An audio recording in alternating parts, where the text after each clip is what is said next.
देवी और सज्जनों नमस्कार, सभी को प्रणाम। सभी साड़ी समाज भाई बहनों को मेरा सादर प्रणाम।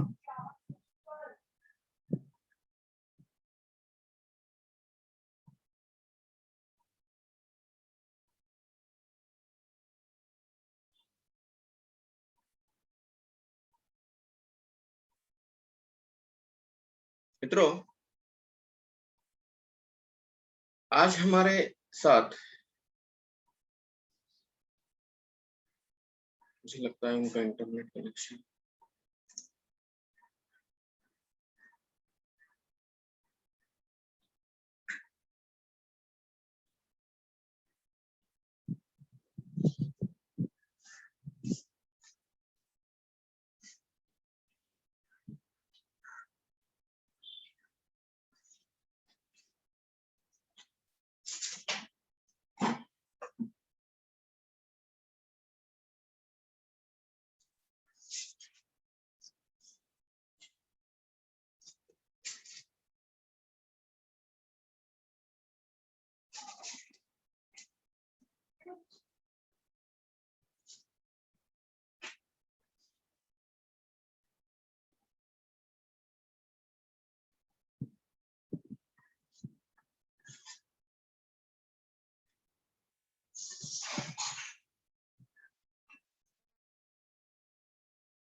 हेलो। मैडम, आपका वीडियो नहीं दिख रहा है। हाँ, आपका वीडियो नहीं दिख रहा है मैडम। अच्छा, कंटिन्यू पे कंटिन्यूला मी क्लिक करू का? Yes ma'am, please continue. Yes, sorry.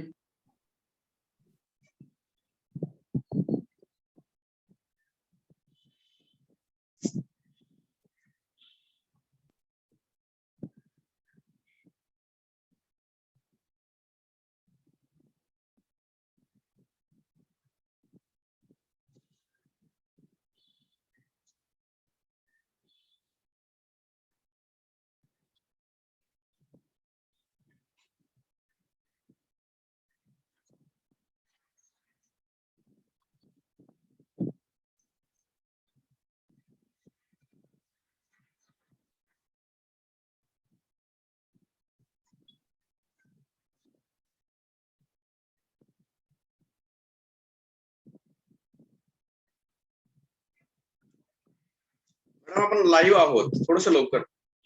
होय. मी लाईव्ह झाले नाही असं दिसतंय.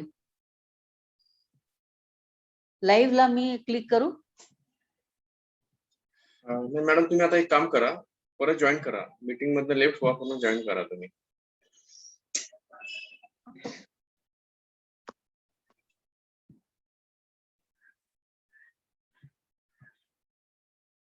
तुमच्या मोबाईल वरती व्हिडिओचं बटन असेल, ते चालू हो. करा.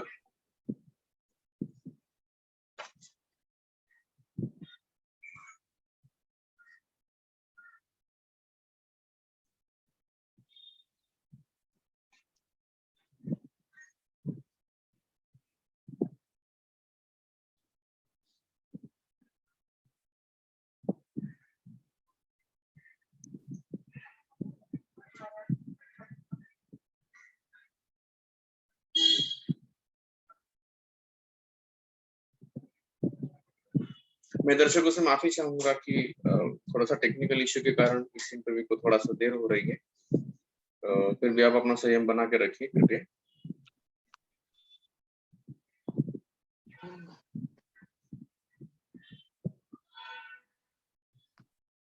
दिव्य और सज्जनों, हमारे साथ में एक ऐसी व्यक्ति आज हमारे साथ में जुड़ी हुई है। वैसे तो हर क्षेत्र में ऐसा कोई व्यक्ति होता है कि जिसका महनीय कार्य उसी क्षेत्र में होता है, लेकिन बहुत सारे लोग ऐसे भी होते हैं कि जो केवल एक क्षेत्र में अपना उनका योगदान नहीं होता है, वो अनेक क्षेत्रों से जुड़े हुए होते हैं और अनेक क्षेत्रों में उन्होंने बहुत ही अच्छा काम किया हुआ होता है। आज हमारी जो इंटरव्यू है 105वीं मुलाकात है। आज वैसे तो मेरा अल्टरनेट डे ऑफिस होने के कारण आज मैं इंटरव्यू कंडक्ट कर रहा हूँ। जब भी मेरा ये ऑफिस रेगुलर हो जाएगा तो शायद मैं सुबह के इंटरव्यू नहीं ले पाऊंगा, और बाद में रात के जो इंटरव्यू है रात को 7-8 बजे जो होते हैं वो भी अपने ऑफिस के हिसाब से देखूंगा, क्योंकि जब तक ये कोरोना की महामारी का पैंडेमिक चालू है तो जितना समय मुझे मिलेगा उतना समय मैं अपने साड़ी समाज के उन व्यक्तियों को इस प्लेटफॉर्म के ऊपर लाके उनका सारे विश्व को परिचय करवा दूंगा। आज 3 इंटरव्यू है, आज की ये 105वीं मुलाकात है। आज हमारे साथ में एक ऐसी महिला जुड़ी हुई है जिनके बारे में शायद बहुत सारे लोगों को तो पता है ही, लेकिन फिर भी मैं ये चाहता हूँ कि सारे विश्व को इस महिला के बारे में पता चले। एक ऐसी महिला की जो साइकोलॉजी की master of science, master of arts है, आदर्श शिक्षिका रह चुकी है, टीचर रह चुकी है, बच्चों को काउंसलिंग करने में उनका बहुत ही बड़ा ये है, बहुत ही अच्छा परफॉर्मेंस है उनका चाइल्ड काउंसलिंग में। उसी के साथ में ये संगीत विशारद भी है। मैं खुद संगीत का दीवाना हूँ, मैं खुद क्लासिकल संगीत सीखता हूँ, लेकिन अभी तक मुझे बहुत कुछ सीखना है, लेकिन इन्होंने संगीत में अपना विशारद पूरा किया हुआ है। एक और बात, सबसे बड़ी बात ये है कि ये ड्रामा लिखती है, स्क्रिप्ट लिखती है और उस ड्रामे को ये डायरेक्ट भी करती है, डायरेक्शन भी देती है। और ऐसा ही एक ड्रामा के जिनमें 3500 कलाकार सम्मिलित हुए थे, उस ड्रामा का जो नाम है genius book of world record में गया हुआ है। ये सबसे अभिमान की बात है हमारे लिए।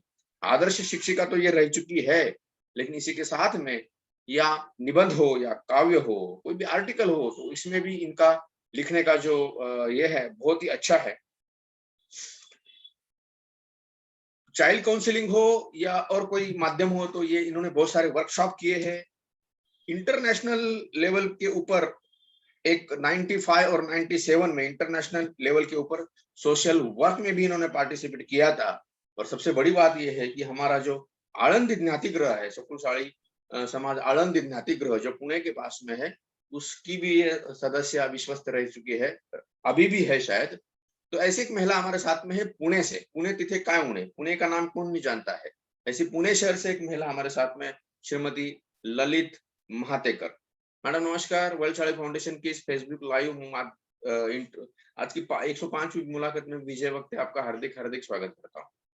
नमस्ते, नमस्कार। आपको भी और सब दर्शकों भी। मैडम आप हिंदी में अगर कंफर्ट हो तो आप हिंदी में बात कर सकती हो, अगर आप हाँ हाँ हाँ, कंफर्ट नहीं है तो आप मैं कर पाऊंगी। मराठी में बात कर सकती है, असं काही नाही आहे, तुम्ही मराठीमध्ये पण बोलू शकता। माझी नाही. अडचण मात्र अशी आहे की आहे वर्ल्ड शाळी फाउंडेशन, हाँ एक्झॅक्टली। आणि आणि वर्ल्ड शाळी फाउंडेशन असल्यामुळे मला सगळ्या राज्यातली लोक पाहत असतात, सगळ्या देशातले लोक पाहत असतात, सगळ्या लोकांना मराठी कळतच असं नाही, काही लोकांना मराठी बिलकुल डोक्यावरनं जातं, त्यामुळे मला हिंदीमध्ये बोलावं लागतं। बट तुम्ही ज्या नाही नाही, भाषेमध्ये कम्फर्ट असाल त्या आपण भाषेमध्ये। हिंदीमध्येच बोलूया। मॅडम पुण्यामध्ये कधीपासून आहात? मी पुण्यामध्ये 94 पासून आहे। बर, 1994 पासून। हो। मॅडम ललित नाव कसं? जन्म नावापासून ललितच आहे की, कारण काय नाही नाही, मुलीचं माझ्या किंवा एखाद्या वडिलांचं लेडीचं ते नाव म्हटलं ना की ललिता वगैरे वगैरे असतं, ललित कसं आहे थोडस काय असं म्हणजे? ललित राग माझ्या वडिलांना आवडत असावा। ते शास्त्रीय संगीताचे खूप मोठे दर्दी होते। बर, त्यांचं त्यामुळे आडनाव काय? त्याने महातेकर। अच्छा, okay okay okay okay okay okay okay okay. संगीताचे दर्दी होते। हा, खूप खूप। बर, त्यांचं गाव कुठलं मग? कल्याण कुठे? कल्याण कल्याण। अच्छा, म्हणजे आमचं हे मुंबई जवळचं कल्याण। ओके ओके, हो कल्याण डोंबिवली। Okay okay. हो हो हो आपण 1994 सालापासून पुण्यात आहात। हो हो। शिक्षण कुठे पूर्ण केलं मग आपलं? आता माझे वडील टेक्सटाईल इंजिनियर होते, VJTI चे स्टुडंट होते ते. क्या बात है. तर त्याच्यामुळे मुंबईमध्ये आम्ही जास्त राहिलो. बालपण मुंबईत गेलं, घाटकोपरला जास्त. त्याच्यानंतर मग डोंबिवलीला जसं टेक्सटाईल कमी होत गेलं, आणखीन माझे आजोबा कल्याणचे, ते कल्याणचं सकुळ साळी समाज एकत्र करणे आणि त्यांच्याकडनं जीवेश्वर उत्सव वगैरे त्यांनी त्यांच्या काळात सुरुवात केली होती. आणि ते त्यावेळेस 3 वेळा निवडून आलेले होते, काय बहुतेक मेयर म्हणून कल्याणचे. माझे आजोबा डॉक्टर पुरुषोत्तम महातेकर. अच्छा, म्हणजे कल्याण डोंबिवलीचे कल्याणचे ते महापौर राहिलेले आहेत. हाँ। ये तो बहुत ही प्राइड की बात है हमारे लिए कि साई समाज का एक व्यक्ति, वो भी किसी म्युनिसिपल कॉर्पोरेशन का, वो भी बड़े म्युनिसिपल कॉर्पोरेशन का मेयर रह चुका था. Yes madam. म्हणजे आता मला ते मेयर आणि ते बिनविरोध निवडून आलेले होते, हे पण महत्वाचं. Okay okay okay. त्यांनी त्यावेळेस भूदान चळवळ वगैरे होती विनोबा भावेंनी केलेली. त्याच्यात त्यांची जमीन होती, भात शेती होती, 20 एकराची जमीन होती, ती त्यांना दान केलेली होती. माझे आजोबा डॉक्टर महातेकर. ओके, आजोबा. ओके. तर ते त्याच्यामुळे माझं आजोळ तिथलं होतं. हम्म. आणि मग डोंबिवलीमध्ये घर होतं, तिथे जुनं घर वाडा पाडून बिल्डिंग वगैरे माझ्या वडिलांनी बांधली. मग तिथे डोंबिवलीत राहायला गेलो. आणि नंतर मग ते त्यावेळेस टेक्सटाईल संपूनच गेली होती. दत्ता सामंत वगैरे तो इतिहास माहिती असेल. त्याच्यामुळे Yes, yes, yes, yes, yes. त्या काळामध्ये मग त्यांनी प्लॉट्स विकत घ्यायचे, ओके डेव्हलप करायचे, ओके. हाऊसिंग सोसायटीज बनवायच्या. असं हम्म. करून करून मग आम्ही बऱ्याच ठिकाणी हिंडलो. मग साताऱ्याला शेवटचं कन्स्ट्रक्शन होतं त्यांचं, ओके. Marriage hall. नाशिकमध्ये कन्स्ट्रक्शन केलं होतं. डोंबिवलीला अजूनही ती बिल्डिंग आहे, ती त्या काळातली सगळ्यात मोठी आणि उंच बिल्डिंग होती. बरं. त्याच्यामुळे आम्ही तिथे राहिलो, तिथलं सगळं काम केलं. तुम्हाला खरंच मराठीमध्ये बोलायचंय का? मी हिंदीत बोलू शकते, डोंट वरी. नहीं, नो प्रॉब्लम. मैं तो हिंदी में बात करूंगा. आपको जिस लैंग्वेज में कंफर्ट हो, आप उस लैंग्वेज में बात हम कर भी सकते हो. हिंदी में बात कर सकते हैं, डोंट वरी, आप सोचिए मत, बिल्कुल हम बिल्कुल. बिल्कुल बात कर सकते हैं. तो उनकी वजह से यानी हमारे जो पुरखे हैं वही बहुत एजुकेटेड थे उस जमाने में। यानी मेरे जो दादाजी थे उस जमाने में इंडिया के पहले LCPS डॉक्टर थे। ओके. तो उनके वजह से किसी भी हालत में एजुकेशन के लिए हमें कुछ दिक्कत नहीं हुई, क्योंकि वहां से ही हमने सब एजुकेशन के लिए अपने अपने तरीके से वो होता ही चला गया। एटमॉस्फेयर अच्छा था एजुकेशन के बारे में हमारे घर में। और माँ भी पहले टीचर ही रही थी। वो शादी के बाद जॉइंट फैमिली थी इसलिए उन्होंने नौकरी छोड़ दी, अदरवाइज वो भी टीचर ही थी। अच्छा, तो आपकी पढ़ाई कहाँ हुई थी? तो पहले तो मुंबई में. घाटकोपर में थे इसलिए वहां स्कूलिंग हो गई। कौन से कॉलेज से पढ़े थे मैडम आप? हो गई। मुंबई. कौन से कॉलेज से पढ़े थे आप? MA साइकोलॉजी MA किया आपने? नहीं, मैंने पहले BA किया चांदीबाई स्कूल में, ओके. चांदीबाई कॉलेज उल्लासनगर। या. और उसके बाद फिर पुणे आने के बाद उसके बाद DED किया मैंने। बहुत सारी चीजें मैं क्या क्या लिखती फिरूं, मैंने DED वगैरह भी किया। और उसके बाद टीचिंग लाइन में लग गई क्यों। और DED किया तो सबने बोला कि आप तो BED भी कर सकती है, लेकिन मुझे दिलचस्पी इस चीज में थी कि अगर शुरुआती में है यानी शुरू से छोटे बच्चे होते हैं तभी से अगर उनमें अच्छी डेवलपमेंट और अच्छी आदतें और अच्छा सोच विचार करने की आदत, लॉजिकल विचार करने की आदत अगर उनकी डेवलप हो गई तो उसके बाद फिर उनको देखने की जरूरत भी नहीं है, कहीं जाने की भी जरूरत नहीं, क्योंकि जो उनका फाउंडेशन होता है वो ही अगर परफेक्ट हो गया तो उसके आगे की जो बिल्डिंग वो बनाएंगे उनके करियर की वो तो अच्छी ही रहेगी। इसीलिए मैंने जानबूझ के DED कर लिया था। लेकिन वो करते करते फिर पूना में आ गई। पूना में आ गई तो ज्ञान प्रबोधिनी जैसी संस्था मिल गई मुझे, इसीलिए वहां का काउंसलिंग का वगैरह कोर्स कर लिया मैंने। उसके साथ साथ MA भी कर लिया, MA सोशियोलॉजी भी कर लिया। वो भी पहले अंग्रेजी में पढ़ाई हो गई थी तो लिखते समय दिक्कत आने लगी है, भाई अपनी मराठी भाषा मातृभाषा है, लिख नहीं पा रही हूँ मैं, इसलिए सोशियोलॉजी किया तो मैंने मराठी में कर लिया वापस।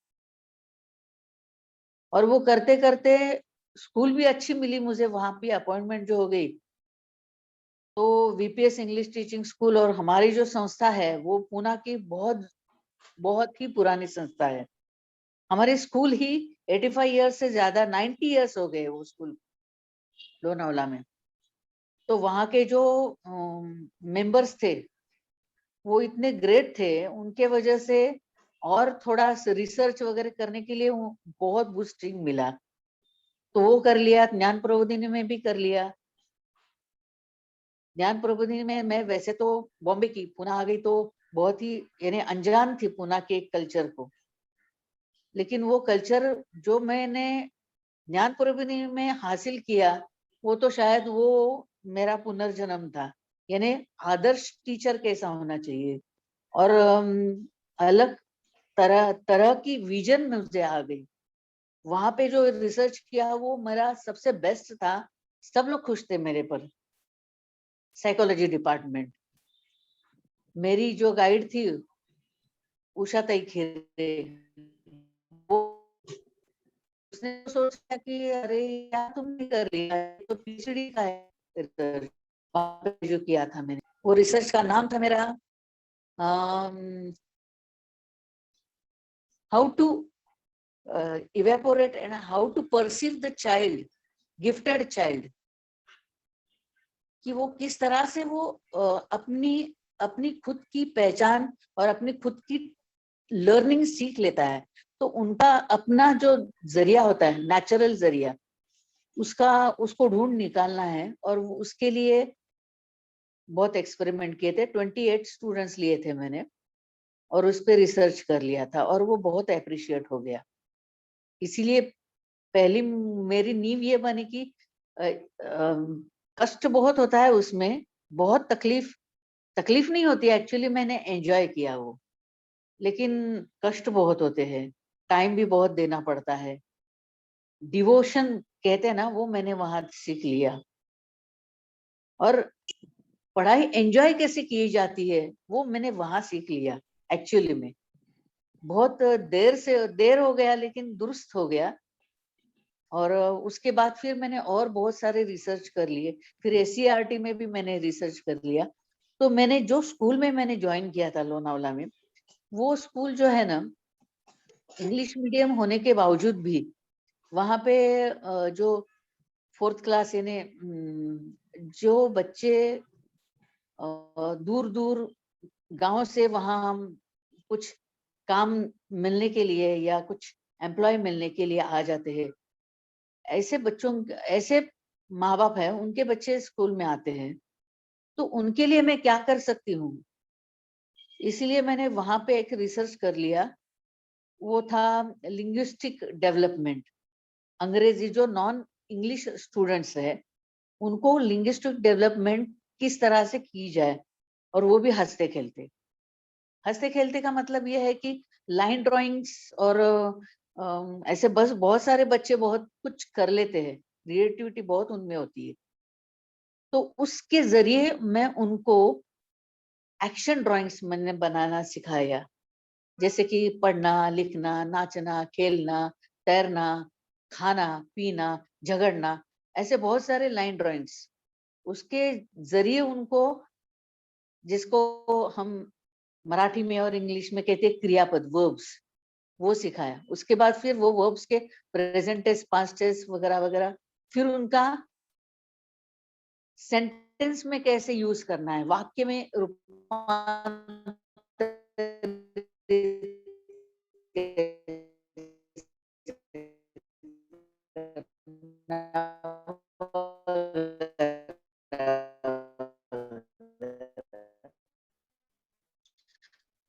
तो वो जो है ना, वो जो थीम थी मेरी, वो उसके बाद बाल भारती में उन्होंने फर्स्ट टेस्ट में उन्होंने सिखाना शुरू किया। मैं कभी कभी उससे मैंने बहुत सारा सीख लिया, और उसके बाद फिर मैं एज ए टीचर बहुत रिविजन आ गए मुझमें। उसके जरिए वो जो हमारे आलंदी के सभागृह जैसो कोई सारी समाज के, वहां पे मैंने कुछ 9th स्टैंडर्ड से लेके 12th स्टैंडर्ड तक के बच्चों को बुला कर पाएंगे, और उनको हम कैसे पढ़ा पाएंगे कि आप खुद को पहचानो, परखो, और आपके लिए कुछ अच्छा भवितव्य, अच्छा भविष्य ढूंढो। मार्क कैसे कमाने हैं, पेपर लिखने का स्किल कैसा होना चाहिए, पढ़ने का स्किल कैसे डेवलप करना है आपको, बच्चों को, खुद को, ये मैंने कर लिया। बहुत कुछ काम है। मैडम जी, मेरी एक रिक्वेस्ट है आपसे कि आप ना एक वीडियो बनाए बच्चों के लिए। अगर आपके वीडियो अगर है तो मुझे दे दीजिए, मैं इसको सारे विश्व भर में अपने सारी समाज के सभी लोगों तक पहुंचाऊंगा, क्योंकि अच्छा, ये बहुत मुझे ही बड़ा ढूंढना तो महत्वपूर्ण पड़ेगा। मुद्दा मैंने है। फोटो निकाले लेकिन तभी वीडियो नहीं था। नहीं, कोई बात नहीं, लेकिन फिर भी ये बहुत बड़ा ही महत्वपूर्ण मुद्दा है। शायद बहुत सारे लोगों को पता नहीं होगा, लेकिन I was also teacher, not teacher, I was the headmaster of the secondary school when I अच्छा। रिजाइंड महाराष्ट्र लोक सेवा आयोग।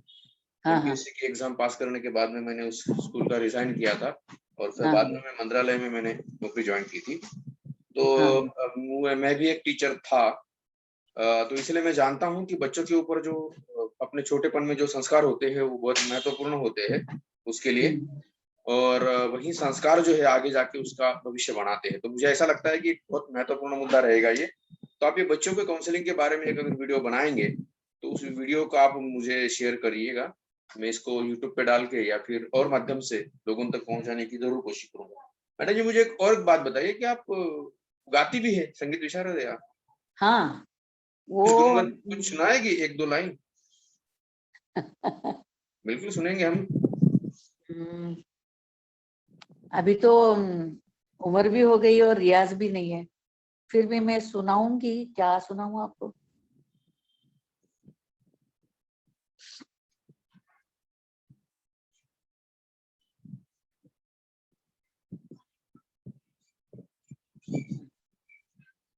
कानडाऊ विठ्ठलू कर्नाटकू येणे मजला वियला वेडू कोळ गुंपिते उनी गुणाची हारती आसावला जीव राहो पांडुरंग कांती दिव्य तेज झळकती रत्न किळ फाकती प्रभा। क्या बात है। मैं भी संगीत का दीवाना हूँ, बचपन से संगीत की रुचि है, लेकिन कहते हैं ना कि वो सही मार्ग अगर मिले, दिशा मिले, मार्गदर्शन मिले तो आदमी निश्चित स्वरूप से आगे जाता है। मैं बांद्रा में यहीं पे, जहाँ हमारे मुख्यमंत्री महोदय रहते हैं, वहां पे उनके घर के पास में बिल्कुल एक सेंटर है, और वहां पे मैं क्लासिकल संगीत सीखने जाता हूँ। लेकिन कई बार तो ऐसा होता है कि महीने की फिर फीस भर देता हूँ, लेकिन महीने भर जाता नहीं हूँ, क्योंकि ये भी वही लॉकडाउन के होता पहले में है थोड़ा। घर में, हाँ मैम। वही होता है, क्या करें। हाँ, अब क्या करें, अब तो हम काम सब ये संभाल अपने, के अभी सोशल पॉसिबल नहीं वर्क है। आप कर रहे हो तो आप बहुत ही बिजी होंगे। हाँ मैडम, अभी ये मंत्रालय की नौकरी है, मेरा जाना समय पे होता है, लेकिन आने का कोई समय होता नहीं है। मैं कभी कभी दूसरे दिन सुबह भी आता हूँ मंत्रालय से। आपको ये जानकर आश्चर्य होगा, तो नहीं, ये तो मैं लाजमी है। सुबह भी आता हूँ, क्योंकि और ये लॉकडाउन का पीरियड है, इसलिए लोग मुझे, कोई लोग फोन करके पूछते हैं कि सर यहाँ पे 3-3 4-4 इंटरव्यू एक दिन में लेते हो। तो मैंने कहा देखो भैया, मेरे पास में समय है, तो जी मैं ये हाँ। चाहता हूँ कि मेरे समय का सदुपयोग मैं कर लूँ, क्योंकि क्या बाद में वापस मैं लोगों को समय दे पाऊंगा नहीं दे पाऊंगा, कह नहीं सकते। ये इंटरव्यू का सिलसिला बीच में बंद हो जाए, क्योंकि अगर मुझे भी देखनी, मेरी हो फैमिली सकता है, है, सब कुछ कुछ भी हो चाहिए। सकता है। तो मैंने कहा जब तक मेरे पास में ये समय है तब तक तो मैं ये करूंगा। और आपका बहुत दिन से, वैसे तो हम मिले हैं नहीं मिले पता नहीं है मुझे, हम मिले हैं लेकिन आप लेकिन हमारी इतनी मुलाकात नहीं हुई, और हमारी इतनी, मुलाकात तो हुई नहीं। एक हमने मोबाइल पे आपसे बात की थी, आपको बस अप्रिशिएट वही किया था। आमने और सामने मिले कि नहीं पता नहीं मुझे। प्रोग्राम में आलंदी में आप आए थे, लेकिन तभी मैं बहुत व्यस्त थी, अच्छा। क्योंकि तभी वो जो हमारा फाउंडेशन का प्रोग्राम चालू था, और उसमें थोड़ा मेरा काम था, और उसमें एक्टिव रहना बहुत जरूरी था, क्योंकि उसके बारे में और किसी को मैं वो काम कुछ टाइम नहीं, के लिए। वैसे वैसे वैसे मैं थोड़ा सा इतना मैं सोशल मीडिया के ऊपर एक्टिव भी नहीं रहता हूँ। सोशल मीडिया का यूज सिर्फ मैं WSF की जो हमारी एडवर्टाइजमेंट होती है या कुछ इन्फॉर्मेशन होती है वो शेयर करने के लिए, लेकिन फिर भी मैं लोगों के बारे में सुनता रहता हूँ, उनका अभ्यास भी करता हूँ, स्टडी करता हूँ। लोगों का अभ्यास करने में मुझे बहुत रुचि है। मैडम जी, और एक बात है, संगीत की रुचि तो आपको है ही, लेकिन ये ड्रामे में भी आप स्क्रिप्ट लिखती है, डायरेक्शन करती है, और ये 3,500 लोगों नहीं का नहीं, एक, अभी आपको थोड़ा सा वो क्या है वो थोड़ा मुझे थोड़ा बताइए थोड़ा थोड़ा थोड़ा सा। कंफ्यूजन है। हाँ हाँ हाँ, मैंने वो मुझे थोड़ा बताइए एक थोड़ा एक सा। पॉइंट लिखा, वो ये बात है कि मैंने हुआ ये कि हमेशा मेरे अपने स्कूल में काम करते करते बहुत कुछ सीखने को मिल गया। गवर्नमेंट की तरफ से शिक्षकों को भी बहुत कुछ चीजें मिलती है सीखने के लिए। तो वहां मैंने कुछ थोड़ा सा सीख लिया था।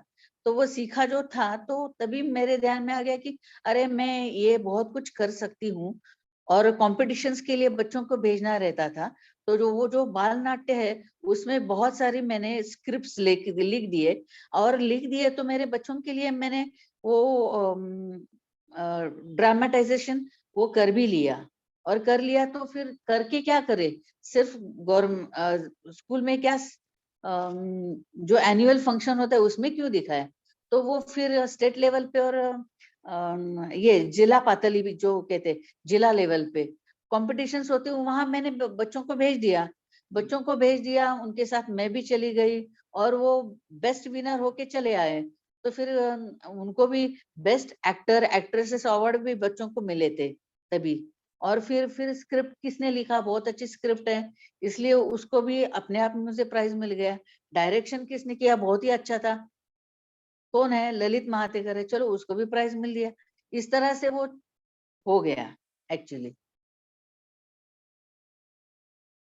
अच्छा, गिनीज बुक ऑफ रिकॉर्ड के बारे में थोड़ा हाँ, बताइए। वो जो है ना, वो अंतरनाद नाम की एक प्रोग्राम बनाया था। वो श्री श्री रविशंकर जी है, उनकी तरफ से बना था। तो उसी समय भी जैसे कि मैं बच्चों के लिए डिवोटेड थी, इसलिए मैंने मेरे यहाँ के छोटे छोटे बच्चे चुने, वैसे बड़े भी बच्चे चुने, 11वीं 12वीं के और कॉलेज के भी बच्चे चुने जो मुझे मालूम थे। और उनको मैंने वहां अंतरनाद में गाने के लिए भेजना मैं चाहती थी। लेकिन वो भेजना चाहती थी तो उनको मैं लेके जाती थी लोनावाला से लेके पूना में, उनके साथ यानी ग्रुप के साथ सीखना पड़ता है, कुछ करना पड़ता है। तो उन्होंने कहा अरे भाई आप क्यों नहीं आती, आप कितना अच्छा गा लेती हो। तो उनके साथ मैं भी ज्वाइन हो गई। और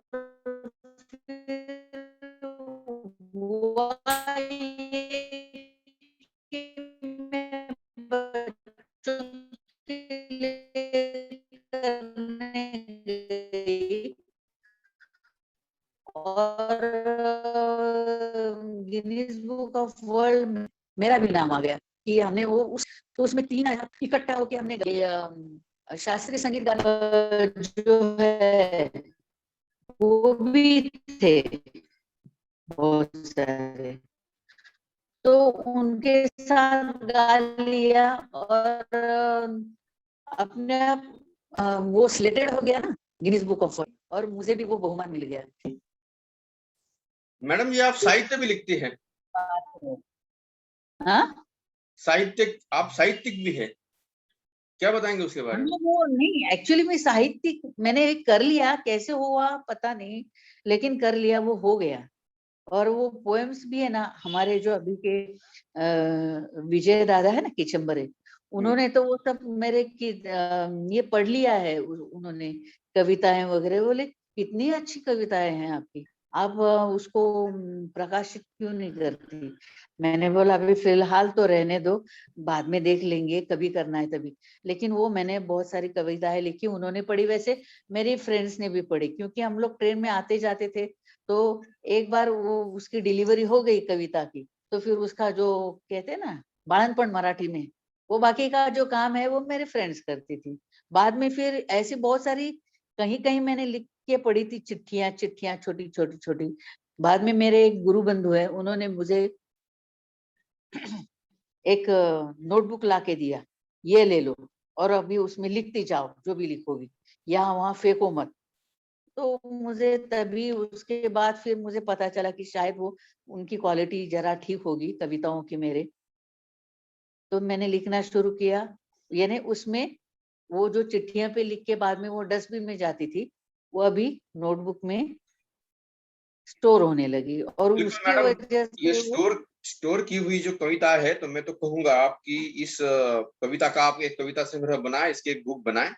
अगर आप ललित लेखन भी लिखती हो तो वो भी बनाए, उसका भी एक बुक बनाए। और मैं आपको कहता हूँ कि वर्ल्ड साड़ी फाउंडेशन का जो भी सबसे बड़ा प्रोग्राम मुंबई में रविंद्र नाट्य मंदिर में होता है, उसमें हम उसका इनॉग्रेशन करेंगे।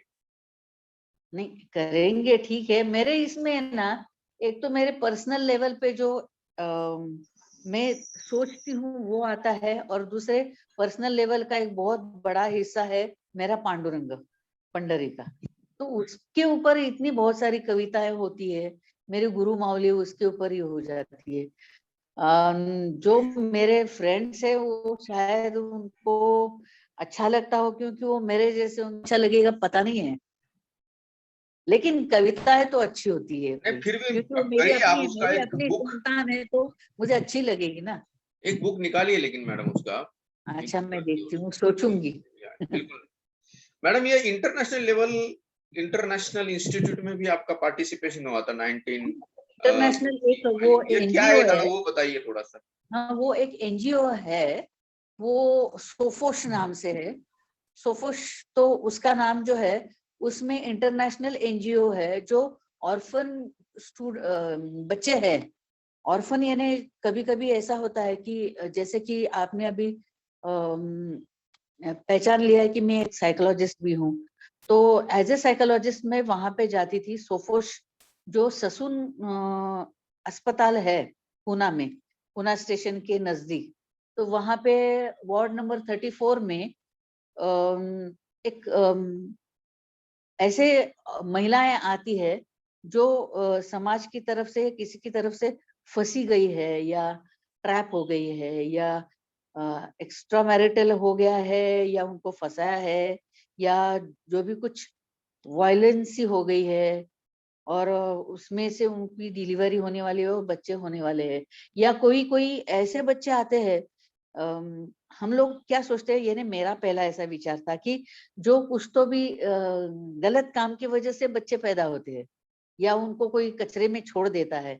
ऐसा नहीं है, कभी कभी मैंने ऐसे भी देखे हैं। अभी हम लोग उनके नाम नहीं ले सकते क्योंकि वो बहुत प्राइवेट है चीज, लेकिन अच्छे अच्छे घर के औरतें और लड़के लड़कियां शादीशुदा है, और उनको करियर के नाम से बच्चों उनको तकलीफ देते हैं। सिर्फ उनको जन्माते क्यों हैं? लेकिन वो जो बच्चे हैं वहां छोड़ के जाते हैं, कितने अच्छे बच्चे बच्चियां होती है भाई। तो वो जो वहां पे आने वाले बच्चे हैं उनकी देखभाल होती है, और डिलीवरी वहां पे जो लड़कियों की होती है उनको सिखाया जाना पड़ता है कि वास्तविकता क्या है, और आप क्या सपने देख रही थी, तो उसमें से बाहर निकल के आओ भाई। और ये बच्चे तो यहाँ छोड़ के जाओ, उनकी हम मरम्मत कर लेंगे, देख रेख कर लेंगे, उनको पढ़ाएंगे लिखाएंगे वगैरह वगैरह वगैरह, गवर्नमेंट की तरफ से या वो एनजीओ की तरफ से। और वो तुम जो है, तो तुम्हें आगे चल के माँ बाप के साथ रहना है, या अकेले होके खड़े खुद के पैर पे रहना है, तो उसके लिए क्या करना है, तो उनको अवगत कराना है। उसके लिए मैंने काम किया था। तो वो जो इंटरनेशनल एनजीओ था, उनकी तरफ से कभी कभी ये जो बच्चे हैं वो कोई अपने ही, यानी क्या कहते हैं उसको, भारतीय वंश के जो वहां पे पेरेंट्स होते हैं जिनको अपने बच्चे चाहिए है, होते नहीं है, वो तो वो गोद लेके चले जाते हैं आइदर, और जो भी कुछ हो सकता है। तो उनके लिए मैं कुछ सालों तक, यानी 3 साल तक मैंने काम किया था। उसके बाद फिर मैंने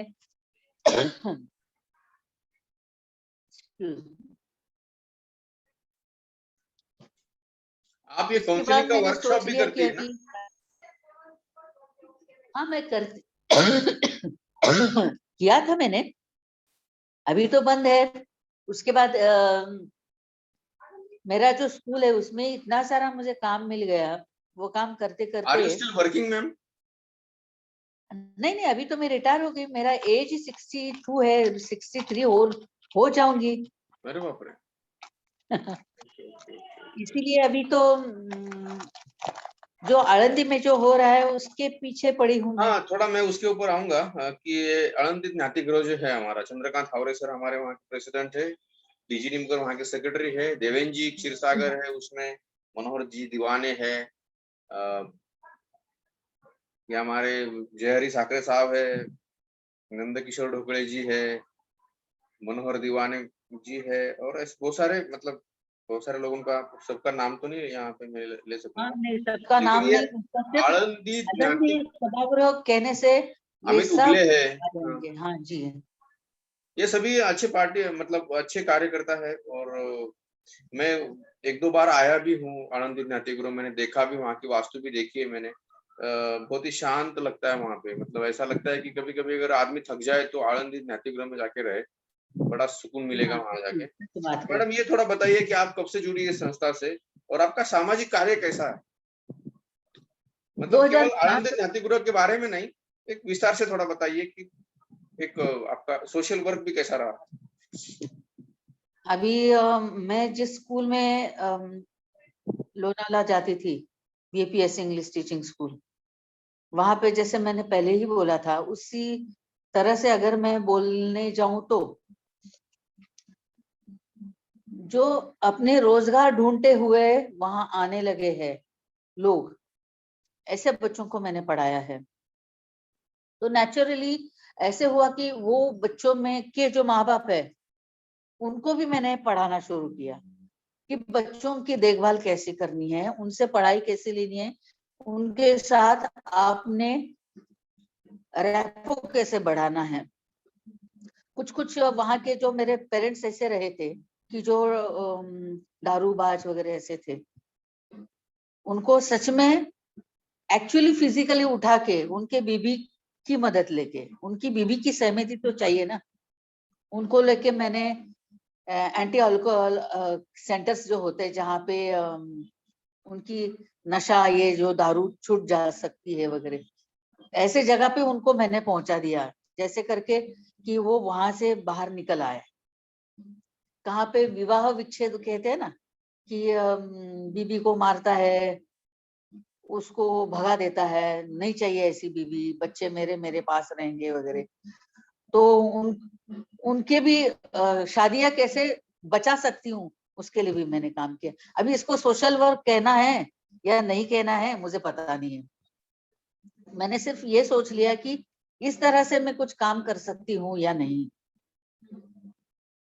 कुछ कुछ बच्चे ऐसे होते थे कि जिनको प्रॉपर डाइट नहीं है, उनको मेडिसिन की जरूरत है, उनको फीस की जरूरत है। हमारे यहाँ फीस कितनी होती है, 2.5 रुपया, 3 रुपया, 4 रुपया, वो भी वो नहीं पे कर सकते हैं। तो वो भी उनके लिए करना है, तो मैं कर रही हूँ। बच्चा स्कूल में आना है आपने बस, और उनको अगर किताबें नहीं मिल रही है, कुछ नहीं मिल रहा है, वो तुम्हें मिल जाएगी ना, तो तू आएगा ना स्कूल में, आ जाना बस, पढ़ाई छोड़नी नहीं है, वो सब करना है आपने। इस तरह से काम कर लिया था उस समय, और ऐसे मैंने 18 साल वहां निकाले। 18 साल में कितने बच्चों को कुछ हुआ, अच्छा हुआ, नहीं हुआ, अभी सबका रिकॉर्ड तो मैं नहीं दे सकती। लेकिन एक बात है, मेरे बहुत सारे बच्चे बहुत अच्छे पढ़े लिखे हो गए हैं। और अभी ये अपना पेंडेमिक पीरियड है, कहाँ फेसबुक में यहाँ वहां उन्होंने कहाँ से ढूंढ लिया, तो मेरे घर में भी आ गए थे मिलने के लिए। और कुछ कुछ तो बहुत अच्छे, बहुत अच्छा उन्होंने कर लिया है। टीसीएस जैसे संस्थाएं में जो इंटरनेशनल लेवल पे जो काम कर रही है, वहां पे इंजीनियर बन के, आईटी इंजीनियर बन के है। कोई लोग होटलिंग में है, कोई बेंगलोर में चले गए हैं, और वहां पे उन्होंने अपना एस्टेब्लिश हो गए अच्छी तरह से। तो ये सोशल वर्क इस तरह से, इसको अगर सोशल वर्क कहते होगे तो वो कर लिया है। दूसरी बात ये है, पूना में जो एक संस्था है जहाँ पे दंगल वगैरह होती है या कुछ ऐसे होता है, जैसे कि अभी खालिस्तान वगैरह की बातें हो गई थी अपने ही इंडिया में, पंजाब में वगैरह, वहां से दर दर ठोकरें खा के महिलाएं उनके साथ बच्चे लेके, इनके उनके पतिदेव मर गए हैं किसी दंगल में, ये वो, और फिर उनपे पुलिस लोग उनपे केस करते हैं नहीं, केस लेते हैं और वो कुछ सेंटर में भेज देते हैं, गवर्नमेंट के ही होते हैं। तो वहां बहुत जरूरी पड़ती है कि उन लोगों को कैसे इस्टेब्लिश करना पड़ेगा, उन औरतों को। कुछ ऐसी औरतें होती है कि उनको पता भी नहीं है, इतने पागल हो जाती है सदमे से कि मैंने बच्चा एक जन्मा है और वो यहीं पे है, उनको उसी उसी चीज में रहती है। तो कुछ बच्चियां ऐसी होती है कि उनको बड़ी हो जाती है ऐसे सेंटर में, लेकिन उनको पता भी नहीं है कि हम आगे चल के कुछ सीखेंगे, पढ़ेंगे और अपने पाँव पे खड़ा रह के सम्माननीय लाइफ जी सकते हैं। उनको पता भी नहीं है, उनको लगता है कि हमारी बॉडी हमारा क्या कहते हैं उसको, कि बस हमारा जो स्त्रीत्व है, फेमिनिटी है, वही हमारा भांडवल है हमारे आगे चल के जीने के लिए। तो ऐसे लोगों को वहां से निकाल के उनका वर्कशॉप अलग अलग तरीके से लेके आप लोग क्या क्या कर सकती हो और अपने पाँव पे खड़ा रह सकती हो। भले चाहे आपके लिए दूसरा कोई नहीं है, गवर्नमेंट है, लेकिन तुम तुम्हारे अलग अलग स्किल्स सीख के तुम अपने पैर पे खड़ा रह सकती हो। उसके लिए बहुत सारे वर्कशॉप्स मैंने लिए थे और उसका भी कुछ नतीजा अच्छा ही हुआ रहेगा, क्योंकि एक दिन मुझे वहां बुला के मेरा सम्मान किया था और मुझे सर्टिफिकेट भी दिया था उन लोगों ने कि आपने उनके लिए बहुत अच्छा काम किया है। तो शायद उसे सोशल वर्क में या लोग कह सकते हैं, लेकिन जब जहां जहां मुझे जरूर लगा कि मैंने मदद करनी चाहिए और मेरी मदद से ये काम हो सकता है। हर हर जगह पे डोनेशन देके नहीं होता, डोनेशन से हर जगह काम नहीं चलता। उनके रूह तलक हमको जाना पड़ता है, उनकी मानसिकताएं हमने सीखनी पड़ती है और उसमें से जो निगेटिविटी है उनको निकाल फेंक के उनको बाहर निकालना है और उनको ये जो वर्तमान में क्या क्या उनके लिए अच्छा हो सकता है उनको दिखाना पड़ता है। उसके बाद फिर वो बच्चे और महिलाएं भी कुछ सीख के कुछ अलग जिंदगी जीने के लिए हो सकता है, वो मैंने कोशिश की है। बाकी ये तो कोशिश ही होती है, बाकी ऊपर वाले के हाथ में होता है। उसने मुझे और उन लोगों को भी मदद करनी चाहिए और मदद करता है, ऐसा मुझे लगता है। मैंने उतना किया है, कोशिश की है बस। आळंदी ज्ञातिगृह से कब से जुड़े? आळंदी ज्ञाति गृह 2006 में मैं गई थी, तभी वहां पावली साहब थे। वो मेरे डैडी के, मेरे पिताजी के अच्छे दोस्त रह चुके हैं। उसके साथ उन्होंने कल्याण में रहते थे, उनको मेरे दादाजी के साथ भी बहुत अच्छे रिलेशंस थे। तो मैं वहां पे चली गई तो उन्होंने सब ये निकाला, तुम्हारे दादाजी पता है, तुम्हारे डैडी पता है, तू जब बहुत छोटी थी तभी मैं तुम्हारे घर में डोंबिवली में आया था, घाटकोपर में भी आया था, वगैरह वगैरह। वहां पे मेरा पहले काव्य वाचन हुआ था। वहां पे जो आषाढ़ी एकादशी होती है वहां पे सब पांडुरंग ही था ना, तो पांडुरंग वहां पे मैंने मेरे दिल में जो बसे है वो सबको निकाल के बताए। तभी हमारी वहां के तभी के जो भी बॉडी में लोग थे उनके साथ पहचान हो गई। और उसी समय गजानन दाहोत्रे पूना के, उन्होंने वो वहां पे आए थे, तभी उन्होंने 25,000 रुपए दिए थे डोनेशन के हिसाब से कि ये आप इतना अच्छा काम किया है, किसी को बांट दो, अच्छे बच्चों को, अच्छे लोगों को बांट दो। तभी ये मेरे सामने ऐसा जरा हुआ था कि उन्होंने बताया, देखो ये गजानन दाहोत्रे आए हैं, उन्होंने ऐसे ऐसे पैसे दिए हैं। तो मैंने कहा कि आप क्या स्टूडेंट्स को बांट देंगे? कौन से स्टूडेंट्स को बांट दोगे? जो बहुत अच्छा अचीवमेंट उन्होंने किया है, जो अच्छे मेरिट लिस्ट पे आए हैं। जाहिर बात है बहुत ही कम ऐसा बच्चा होगा कि जो बहुत ही वीकर इकोनॉमिकल क्लास से हो, जो अच्छे मार्क लेके आया हो। और उनको तो जो भी अच्छा अचीवमेंट लेता है, उनको सब दुनिया उनके पीछे पड़ती है, ये लो बेटा, ये हमारी तरफ से ये ले लो बख्शीशी, ये पैसे ले लो, तुम्हें बुक्स चाहिए, ये चाहिए, वो चाहिए, सब मिलता है। लेकिन फिर मैंने उनको बताया कि अगर ऐसे भी बच्चे हो सकते हैं कि जिनको पता ही नहीं कि वो होशियार है, जिनको अगर कुछ बूस्ट मिले, अगर उनको कुछ मिले, कुछ तो भी ऐसा कि उनको समझ में आया कि अरे ये मैं कर सकता हूँ, ये मैं कर सकती हूँ, तो मैं भी सीख सकती हूँ, पढ़ सकती हूँ, आगे चल सकती हूँ, ऐसा कुछ हो जाए। और ऐसा वर्कशॉप आपने कंडक्ट किया और उसके लिए ये पैसे इस्तेमाल किए, मुझे एक भी रुपया नहीं चाहिए। मुझे सिर्फ एक अपॉर्चुनिटी दे दो कि उस अपॉर्चुनिटी को लेके ऐसे बच्चे बुला के उनको मैं अच्छे अच्छे विद्वान लोग जो है मैं लेके आ सकती हूँ, उनको हम कुछ कर सकते हैं।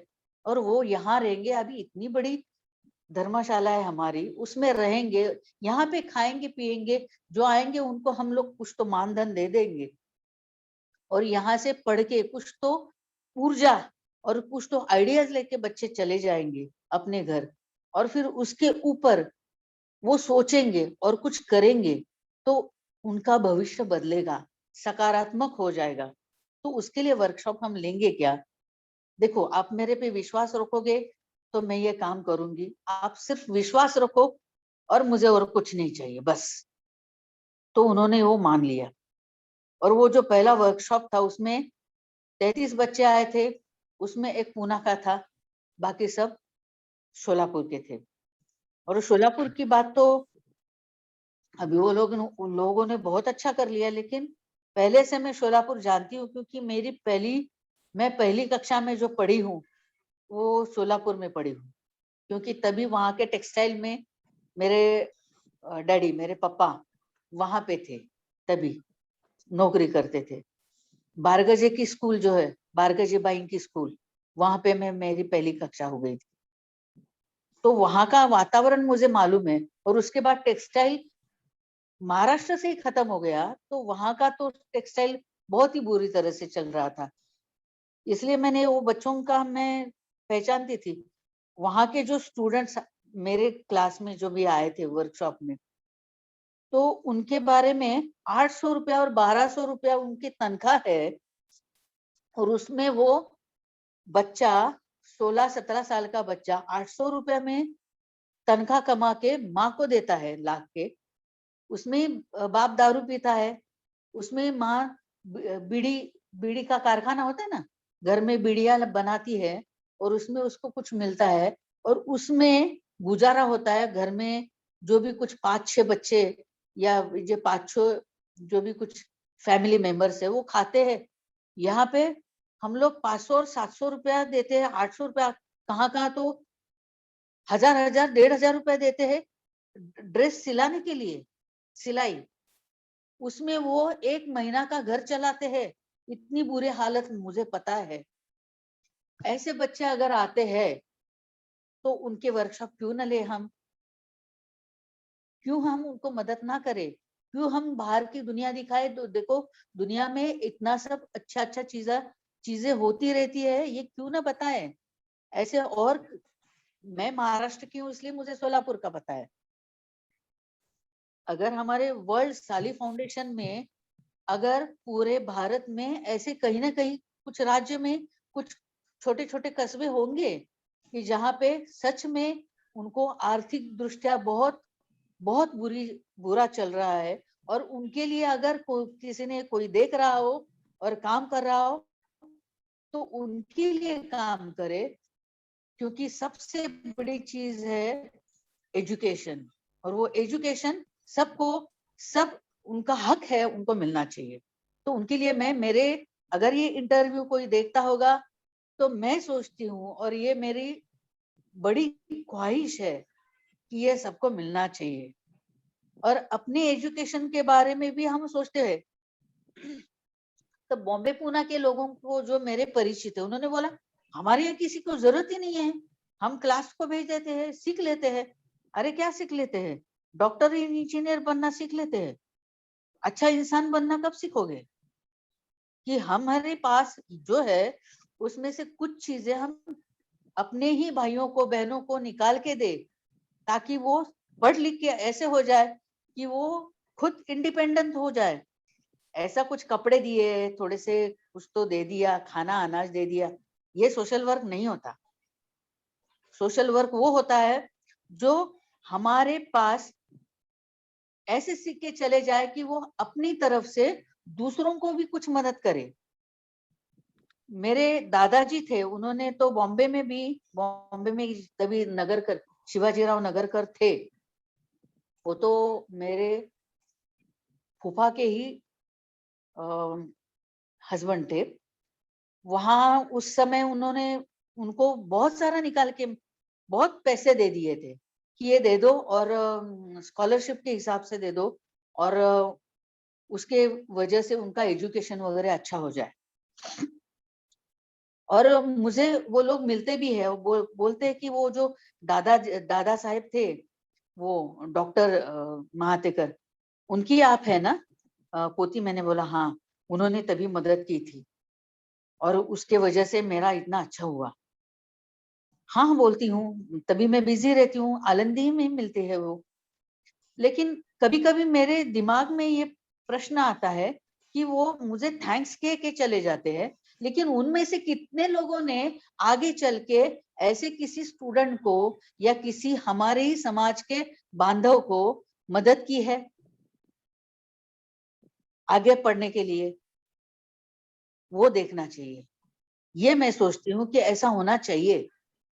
और वैसे जब हो जाए, और वो भी मैं एक बात में कभी कभी सोचती हूँ, शायद मेरा गलत हो निकले मेरा अनुमान, तो बहुत मैं भगवान की शुक्रगुजार रहूंगी कि मैं जो सोचती हूँ वो गलत ही निकले। लेकिन अपने ग्रुप में, हाँ, मेरे ये थाना के लोग हैं ना, उनको ही मैं मदद करूंगा, उनको ही मैं बड़ा करूंगा। पुना के लोग सोचेंगे पुना का ही लोगों को मैं बड़ा करूंगा, नहीं। यहाँ पे मैं सोचती हूँ ये गलत है। अगर ऐसा मैं सोचती हूँ ऐसा होता होगा, ये अगर गलत होगा तो बहुत अच्छी बात है। लेकिन हमने ये ऐसा सोचना है, क्योंकि मैंने बहुत दुनिया देखी है, बहुत बहुत दुनिया देखी है। ऐसा हम लोग सोचते कि औरतों को क्या पता है, लेकिन मैंने स्कूल के वजह से जाके या और कहीं कहीं से जाके इतनी बुरे, इन्हें एकदम जो कहते हैं ना कि ऐसे स्टूडेंट देखे कि यहाँ पे ये कहते हैं ना डुक्कर, उसको क्या कहते हैं, सुअर, यहीं पे उनका सुअर भी सोता है, वहीं पे वो सोते हैं, और वहीं पे गटर भी बहती है। ऐसे वाले स्टूडेंट से लेके मैंने बहुत बुरी बुरी बातें देखी है। तो ये देखने के बाद मैंने सोच लिया कि अगर हमारे समाज में ऐसे भी शायद होंगे, ना हो तो अच्छी बात है।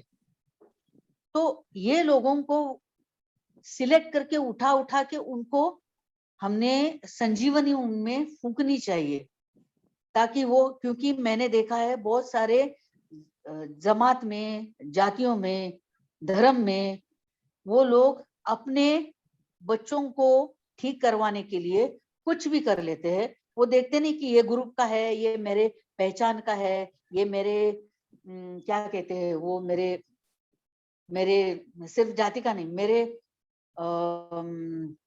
मेरे करीबियों का है, नहीं, वो सिर्फ है, वो तो मेरे जमाती का है, तो उनके लिए मैंने करना है। तो बस फिर वो महाराष्ट्र का हो, कर्नाटक का हो, या यूपी का हो, कहीं का भी हो, यस मैम, मेरा है, वही जो और काम, उनके लिए मैंने काम करना है बस। वही जो है वही हमारा भी प्रयास रहता है। मैडम, आखिरी सवाल ये है कि बलशाली फाउंडेशन के बारे में क्या भावना है? अगर ये ऐसा वाला काम आप करते हो तो मैं आपके साथ हमेशा रहूंगी।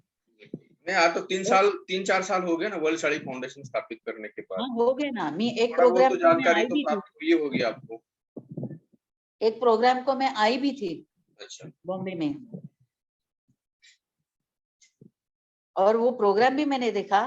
क्या है कि हम लोग सत्कार करने में बहुत लगे रहते हैं। सत्कार, अभी काम करने वाले हैं ना, तो उन्होंने काम करके किसी को खड़ा होके दिखाया, किसी को खड़ा करके दिखाया, तो वो पहला सत्कार है। सिर्फ किसी को शील्ड दे दो, बुके दे दो, नहीं, काम करो, काम पे लगे रहो Yes. बस। मैडम और आपका वो जो यदि मार्गदर्शन, कोई करेगा ना तो फिर बहुत हो गया, और कुछ किसी की जरूरत भी नहीं आगे चलने की, आगे देखने की।